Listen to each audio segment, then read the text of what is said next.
So just like many schools, the residential schools for the deaf or deaf schools pick their sport teams by holding tryouts.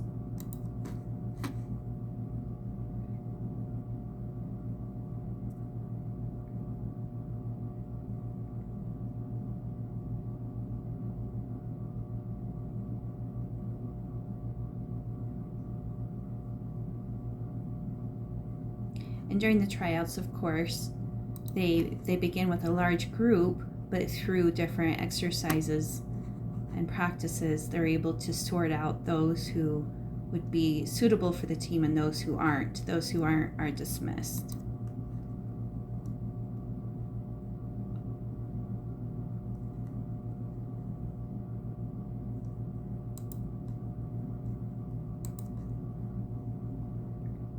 But if you look at smaller deaf schools, that doesn't happen typically there. They tend to take anybody who is willing and wanting to play.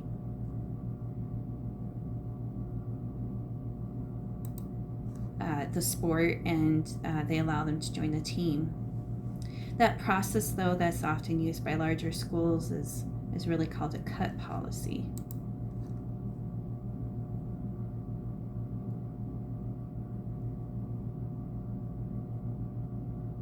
It's been interesting, though, the research that's been happening now around that policy with sports psychology.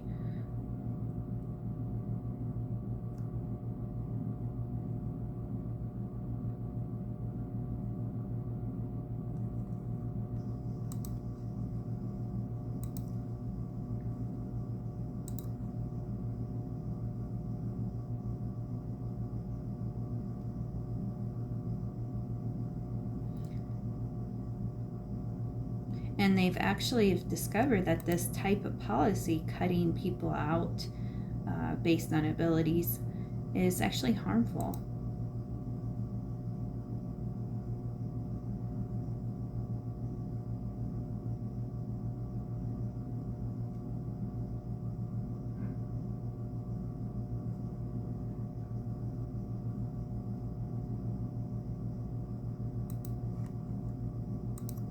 There's actually been some discussion about how this coincides or correlates with self-harm.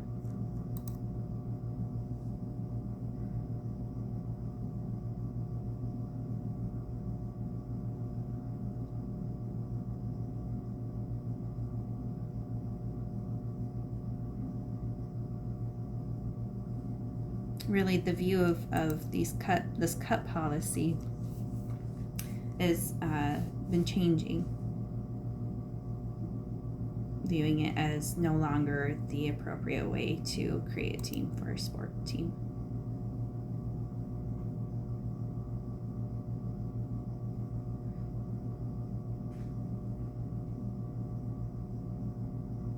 Now many schools are implementing a no-cut policy with many benefits.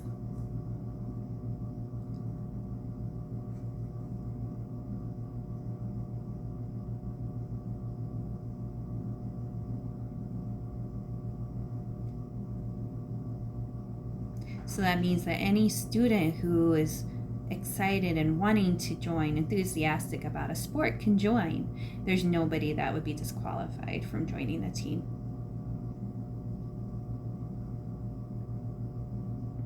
There's many reasons, again, that shows the benefits of a no-cut policy. So let's look at those for a minute. Two researchers from a college in Washington and the Washington University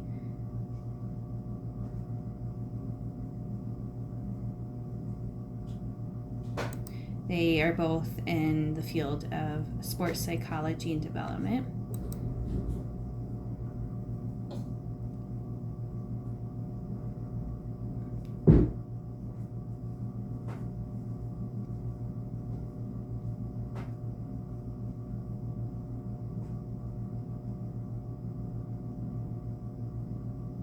And they have actually researched this extensively. There's a link to their articles in the link below. But right now I'm going to explain just a small excerpt from this research.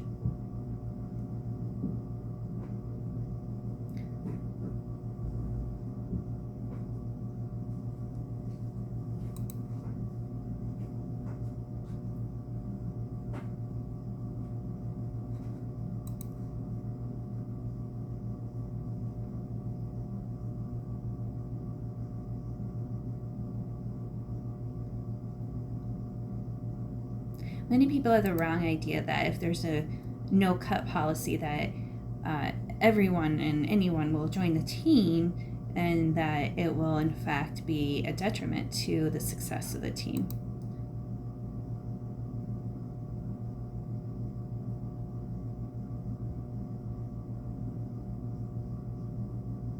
But that's not really the point of this research. What it's finding is that its emphasis is on that all students can learn, all students can develop and improve. It's really a lot about attitude and their willingness to learn.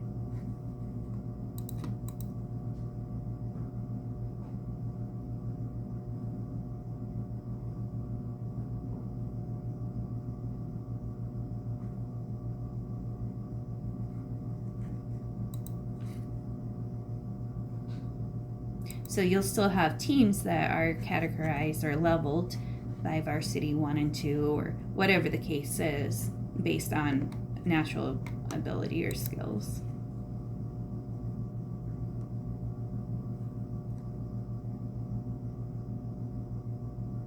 But it's important to promote that all people can learn how to play, and that developing these skills is something that all the students can do.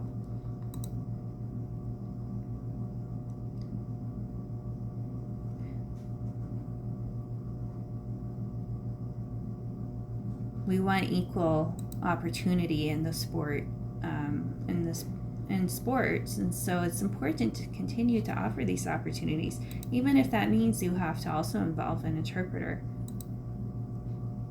for the deaf student.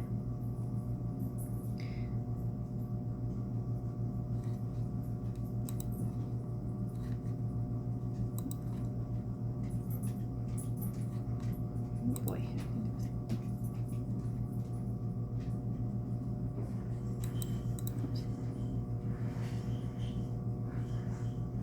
Because if there is a no-cut policy, then it allows all the students an opportunity to grow and develop.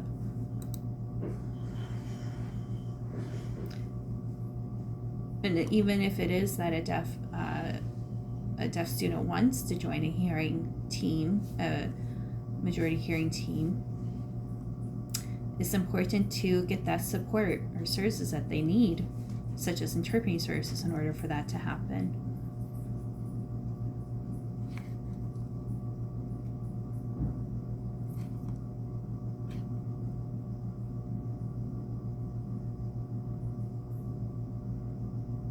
Many people another reason why many people are in support of a cut policy is because of the financial aspect of it.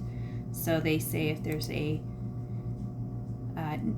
no cutting or no cut policy, then it's going to be much more expensive. A much larger budget would be necessary for the team.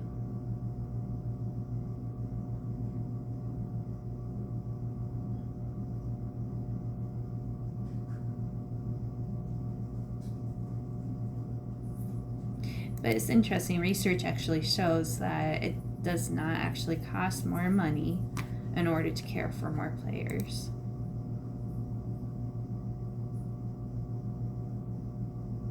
And there's also creative ways of funding these teams. So, fundraisers,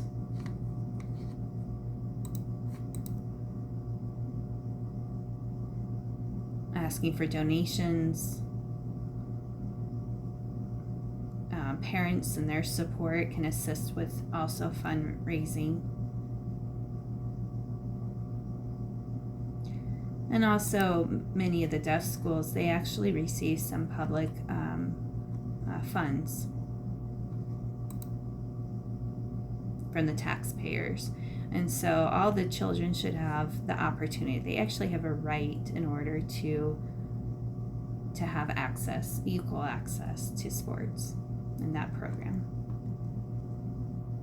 A third point from the research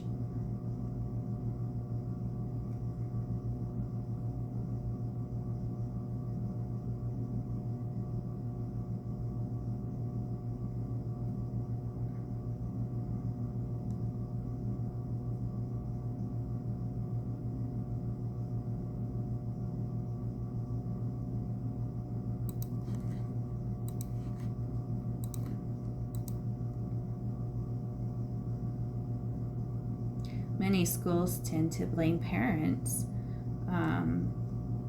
place blame on parents for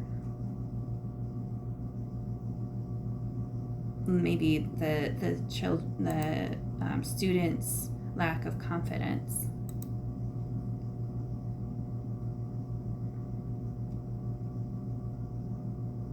So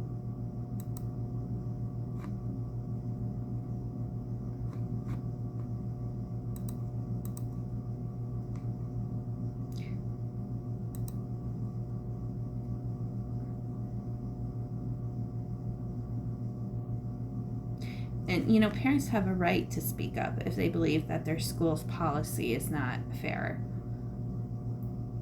You need to protect your children's rights, especially in this field of sports. Do your research, prove that involvement in school is actually better. It promotes connection. It helps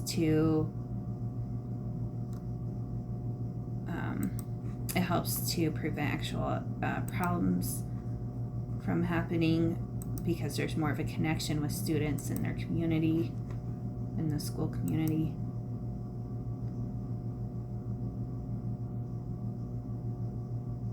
So really, it's a lot of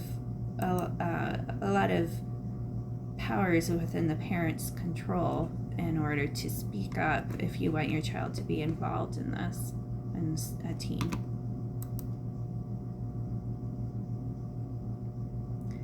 A fourth point from the research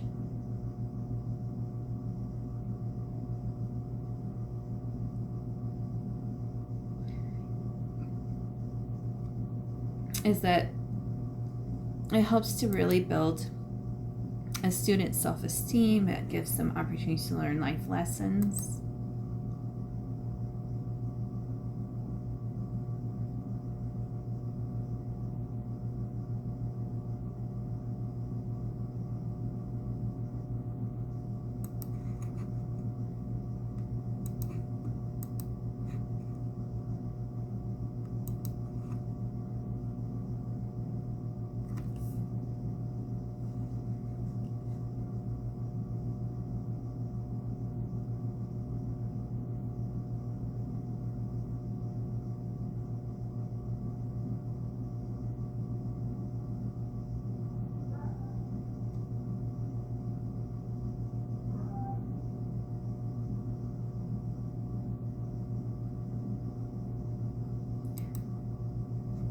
So some people actually support the cutting to cut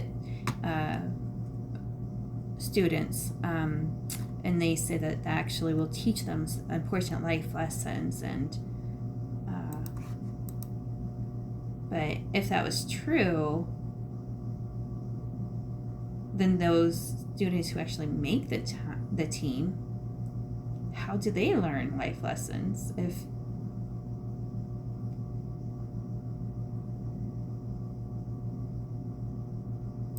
that reasoning was actually true? It doesn't make sense. It's actually a conflict of reasoning there.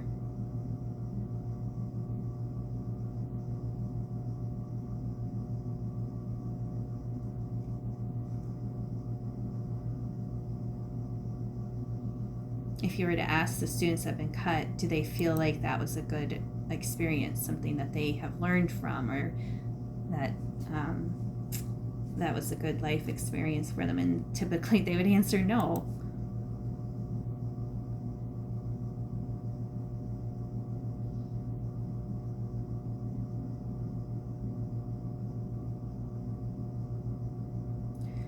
That didn't actually make them feel like motivated or more motivated to develop more confidence or self-esteem.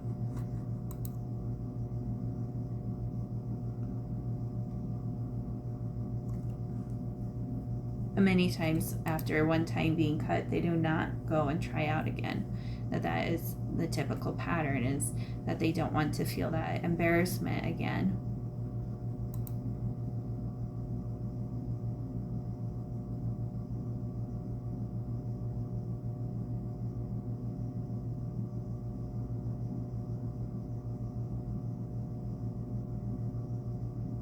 It's similar to, for instance, as an example or illustration, if a student has trouble reading, would the teacher tell the student to just stop reading, that it's better for them to not try any longer and not to worry about developing those skills of reading? The parents would never accept that from the teacher. Instead, they would work with the school and the teacher to help their child and encourage the child to develop those skills. So it's a similar idea. That concept should carry over to the sport area of the school.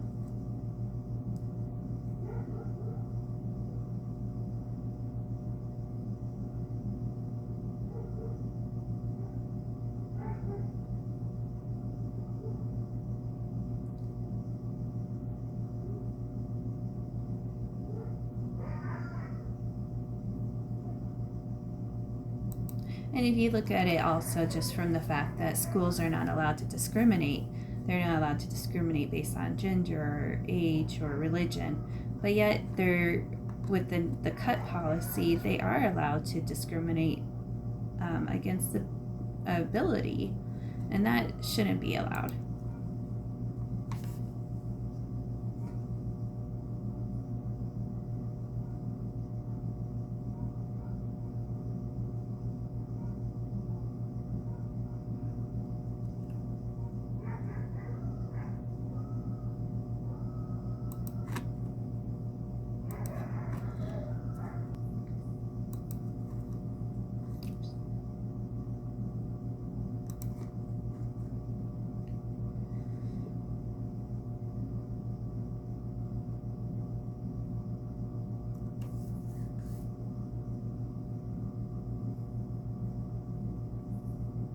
Another issue connected with self-esteem is the results of who has been selected for the team or those who have been cut is often announced in different ways, whether it's a list posted in a public area or even an email sent out to parents informing if their son or daughter or if their student made the team or not.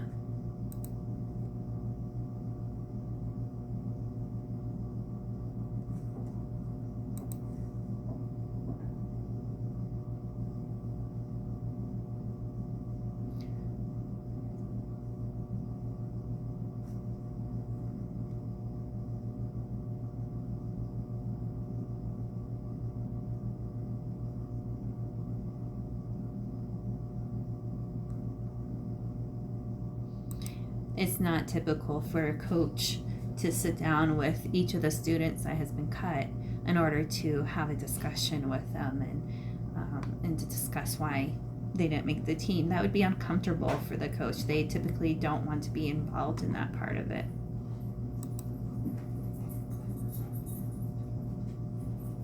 So it clearly shows that there is something wrong with this picture of using a cut policy.